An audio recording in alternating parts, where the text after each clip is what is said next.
Hola, bienvenidos a Esquina Literaria. Estamos leyendo este libro de Slavoj Zizek, Pandemia, la COVID-19 estremece al mundo. Espero que les esté gustando y vamos a leer el tema número 1 que se llama Todos estamos en el mismo barco. Li Wenliang, el médico que advirtió sobre el brote de un extraño virus que ha derivado en la actual epidemia de coronavirus y fue censurado por las autoridades, era un auténtico héroe de nuestro tiempo.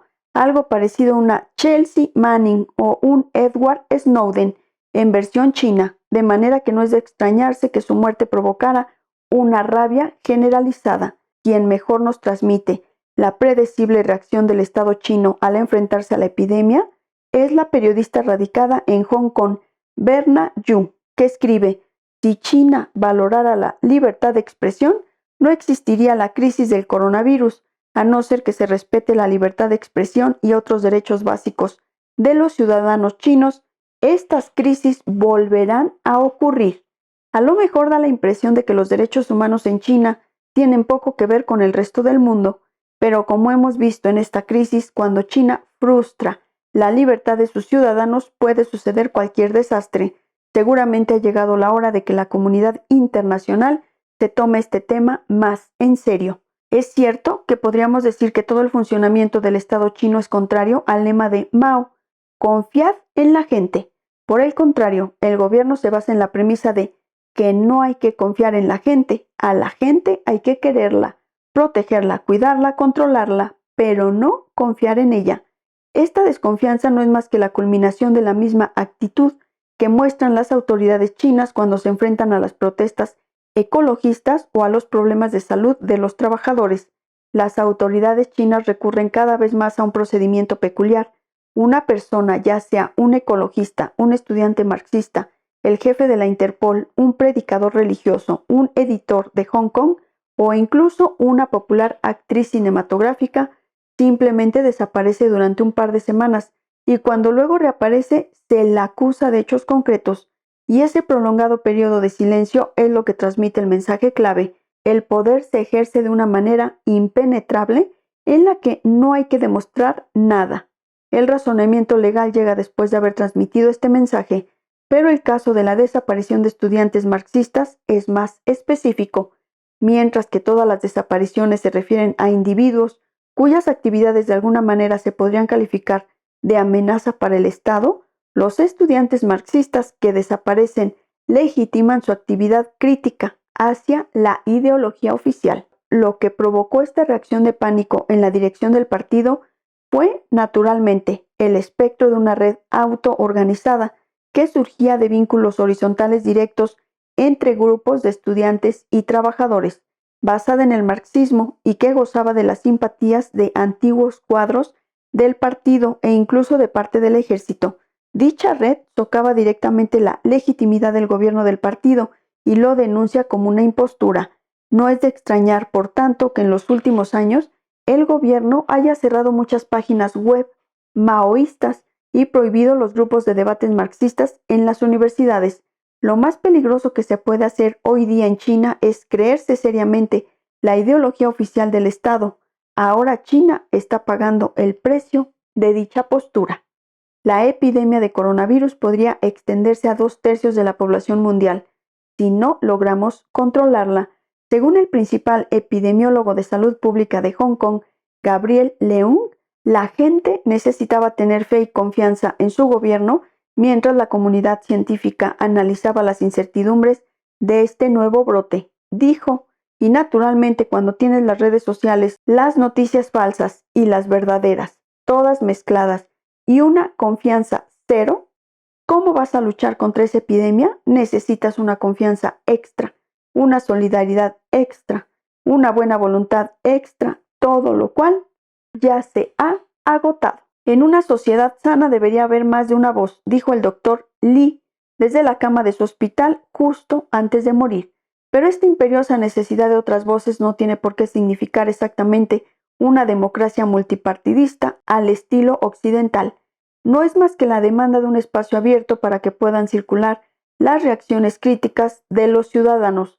El principal argumento contra la idea de que el Estado tiene que controlar los rumores para evitar el pánico es que este mismo control propaga la desconfianza y crea aún más teorías conspiratorias.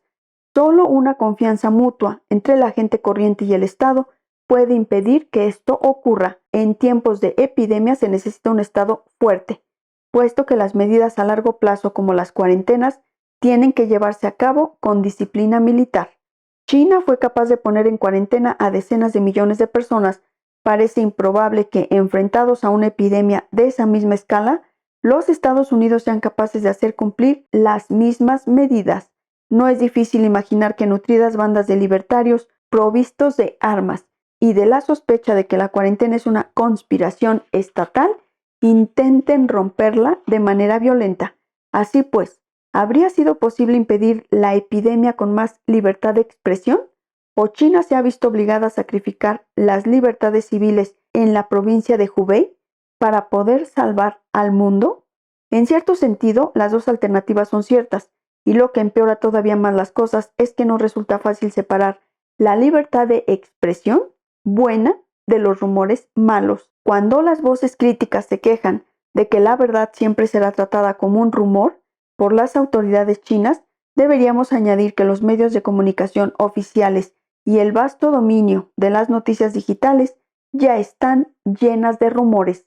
Un grave ejemplo de todo esto lo proporcionó uno de los principales canales de la televisión nacional rusa, Canal 1, que comenzó a dedicar un espacio fijo a las teorías de la conspiración del coronavirus en su principal programa de noticias vespertinas, Tiempo. El estilo de las noticias es ambiguo, parece desmentir las teorías, aunque a la vez deja a los espectadores con la impresión de que contienen algo de verdad. El mensaje central, que en última instancia hay que culpar a las turbias élites occidentales y sobre todo a los Estados Unidos de la epidemia de coronavirus, se propaga así como un rumor dudoso. Es demasiado disparatado para poder ser cierto y, sin embargo, ¿quién sabe? Curiosamente, la suspensión de la verdad real no elimina su eficacia simbólica. Además, debemos reconocer que hay veces en que no decirle toda la verdad a la opinión pública puede evitar de manera eficaz una oleada de pánico que podría dar lugar a más víctimas. A este nivel, el problema no se puede solucionar. La única manera de salir de esta encrucijada es la confianza mutua entre la gente y los aparatos del Estado, y eso es lo que brilla por su ausencia en China. A medida que evoluciona la epidemia mundial, hemos de ser conscientes de que los mecanismos de mercado no serán suficientes para evitar el caos y el hambre. Tendrán que considerarse a nivel mundial medidas que hoy en día a casi todos nos parecen comunistas. La coordinación de la producción y distribución tendrá que realizarse fuera de las coordenadas del mercado. Deberíamos recordar aquí la crisis de la patada de Irlanda en la década de 1840, que devastó el país, dejó millones de muertos y provocó que la gente se viera obligada a emigrar. El Estado británico mantuvo la confianza en los mecanismos de mercado y exportó comida desde Irlanda, aun cuando un inmenso número de habitantes estaba sufriendo. Esperemos que una solución tan brutal no se considere aceptable hoy en día. Podemos leer la presente epidemia de coronavirus como una versión inversa de La Guerra de los Mundos de H.G. Wells. En la novela, después de que los marcianos hayan conquistado la Tierra, el protagonista y narrador desesperado descubre que todos los invasores han muerto por el azote de un patógeno contra el que no tenían inmunidad. Murieron después de que todos los mecanismos del hombre hubieran fracasado por culpa de la criatura más humilde que Dios en su sabiduría ha puesto sobre la tierra. Es interesante observar que, según Wells, el argumento surgió a raíz de una discusión con su hermano Frank acerca del catastrófico efecto de los ingleses sobre los indígenas de Tasmania. Se preguntó, ¿qué sucedería si los marcianos le hicieran a los británicos lo mismo que estos les habían hecho a los tasmanos? Solo que los tasmanos carecían de patógenos letales con los que derrotar a su invasor. Quizá una epidemia que amenaza con diezmar a la humanidad debería afrontarse como el relato de Wells, vuelto del revés, los invasores marcianos que explotan de manera implacable la vida en la Tierra y la destruyen, somos nosotros, la humanidad. Y ahora, después de que todos nuestros mecanismos de primates altamente evolucionados, ideados para defendernos, hayan fracasado, nos vemos amenazados por la criatura más humilde que Dios, en su sabiduría, ha puesto sobre la tierra, unos estúpidos virus que se reproducen ciegamente y luego mutan. Naturalmente deberíamos analizar en detalle las condiciones sociales que han hecho posible la epidemia de coronavirus. No hay más que pensar en la forma en que en el mundo interconectado actual, cualquier ciudadano británico puede encontrarse con alguien en Singapur, regresar a Inglaterra y luego irse a esquiar a Francia, donde infectará a 4 personas más. Los sospechosos habituales hacen cola para ser interrogados. La globalización, el mercado capitalista, la transitoriedad de los ricos. Sin embargo, deberíamos resistir la tentación de tratar la epidemia actual como si tuviera una significación más profunda, el castigo justo pero cruel de la humanidad por la desaforada explotación de otras formas de vida de la Tierra. Si buscamos un mensaje oculto, nos situamos en la premodernidad. Tratamos nuestro universo como algo que se comunica con nosotros, aun cuando nuestra supervivencia se viera amenazada. Hay algo tranquilizador en el hecho de que nos veamos castigados, de que el universo o alguien de ahí fuera nos plante cara. Nosotros somos importantes de una manera profunda. Lo realmente difícil es aceptar el hecho de que la epidemia actual es el resultado de la pura contingencia, que simplemente ha ocurrido y no hay ningún significado oculto. Si vemos las cosas desde una perspectiva más amplia, somos una especie que no posee una importancia especial. En respuesta a la amenaza planteada por la epidemia de coronavirus, el primer ministro israelí Benjamín Netanyahu ofreció ayuda y coordinación a la autoridad palestina de inmediato, no por bondad ni consideración humana, sino por el simple hecho de que allí resulta imposible separar a los judíos de los palestinos, por lo que si un grupo se ve afectado, inevitablemente el otro sufrirá. Esta es la realidad que deberíamos trasladar a la política.